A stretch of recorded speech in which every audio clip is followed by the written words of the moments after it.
Hello and welcome. Today I have a pleasure of speaking with Carl Robinson, who is designer of KELP board game. Hello. Hello. So tell me please, have you been in Krakow before? This is my first time in Krakow, actually. Yeah, I'm really excited because also being a theatre, an actor and theatre maker for my day job, as well as coming for the board game stuff. This cantor, I think, is from here, or the museum is from this area. So, yeah. So you are planning to sightsee? If I get a chance tomorrow, hopefully I'll go so see and find out some things. Yeah. Fingers crossed then. Yeah. Hopefully the weather would be good.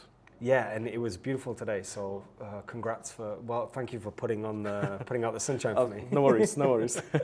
Okay, Carl, tell me please, where did you find your inspiration for KELP, the team? Well. It was in the pandemic, and many of us were on the lockdown and kind of watching whatever was on TV and trying to get through it. And so April 2021, I saw the Netflix documentary, My Octopus Teacher.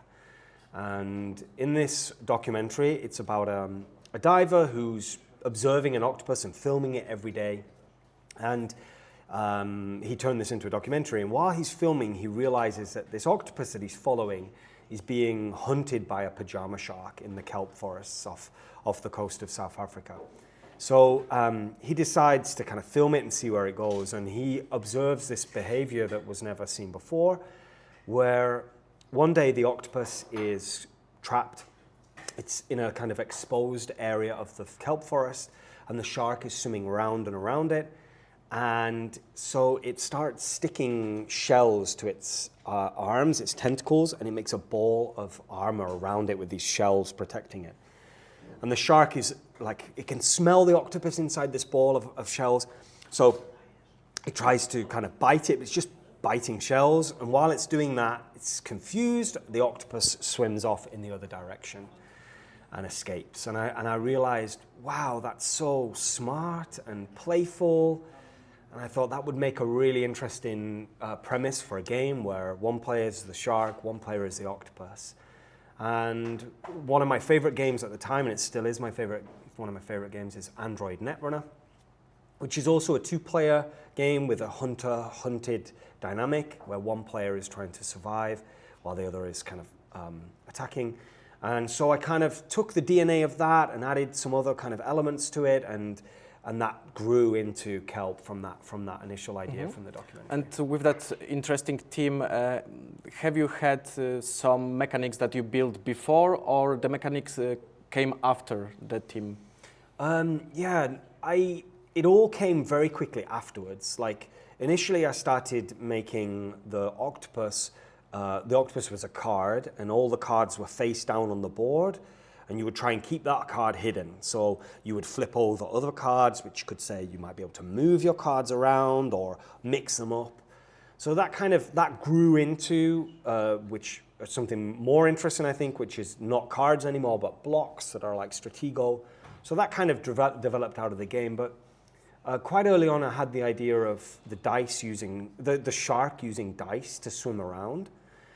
And so the shark kind of moves around the board following these paths and can place dice to move around faster.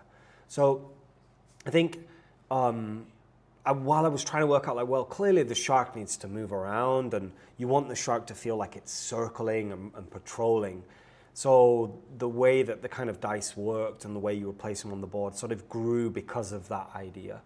So really, I never started with any mechanisms. The mechanisms all grew out of the theme, and always I would tie it back in. Is this mechanical? Does it work? But is it also thematic? And the mechanics in the game had to answer both of those questions as much as possible.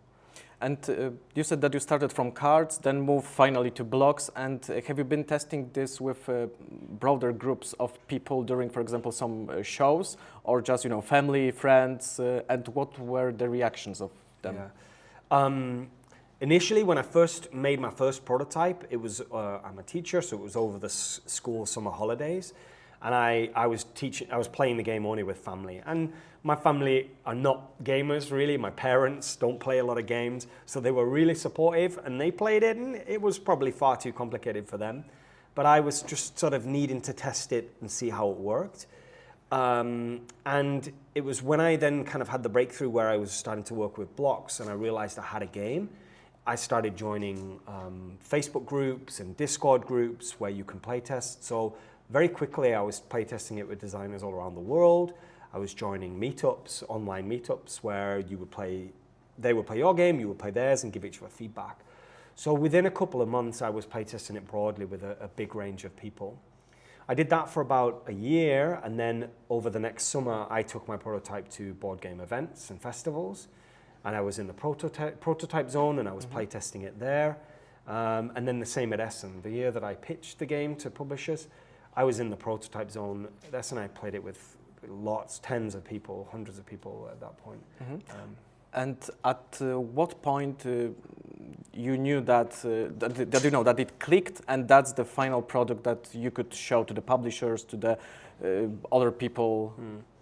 It was about probably once I had the breakthrough where I replaced the cards with blocks. I knew just from playing the game myself that it was fun. I was enjoying it, but it was probably about 3 months after that where I play tested it with a designer. The designer of Merchant's Cove, Carl van Ostrand. And so he was a person I reached out to who had made an asymmetric game, and I really valued his opinion. And he said to me, yeah, I think you've got something here. I think this is worth pitching. And it was his kind of feedback that encouraged me to then really start doing the final development of the game. And when you were developing the game, have you been thinking about the target audience, like pro players or family players? Yeah, I knew early on it was going to be quite a complex game because it's asymmetric. I also knew kind of target audience was going to be a Kickstarter audience. It had multiple components, dice, blocks, a mini, cards, boards, had a lot of things going on. So I knew sort of it was going to appeal to gamers, and I was also appealing to myself, and I'm a gamer for many years. But I also felt that when I played it with people, yes, it was difficult to learn the first game, but after about 15 minutes, even people who weren't necessarily gamers were picking up the mechanisms because they sort of make sense. It makes sense that the shark will swim this way. It makes sense that the octopus is trying to survive in these ways. And because it's tightly tied to the theme, it actually brought down the level of complexity from what I initially thought it was, which is now why we see that a lot of the market of the game are couples. And we pitched it as gamer plus spouse. So you're kind of someone who's really passionate about games, is willing to learn the game and play it, but it's accessible enough that their partner, who maybe doesn't play games so much, will enjoy the game, and it makes sense to them after the first game. And that would be, in your opinion, let's say the best trait that is bringing people to your game, or? Yeah, I think the theme brings a lot of people in.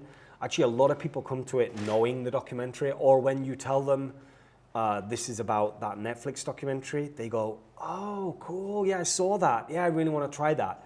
And even, I think outside of that, I think obviously a lot of people came into the hobby and got interested in games like Wingspan that were the first kind of examples of nature themes. But at the same time, you're not playing the animals, you're just observing them and seeing them on the art. So I think the fact that you get to enact a situation in real life, it's a conflict, but it's not one of guns and swords and magic. It's one of very real things. I think that appeals to a broader range of people, perhaps. So, yeah. And KELP is your first game, and what are your plans for next games? Yeah, so I'm obviously working on more KELP-related things, KELP expansions, and hopefully KELP Junior, which is a kid's version of KELP. I'm working on another 2-player asymmetric game with a relationship between a fox and a badger. She's kind of a semi-cooperative game, or it's a competitive game with uneasy alliances, and that's a dice placement game and with some survival. So I'm working on that.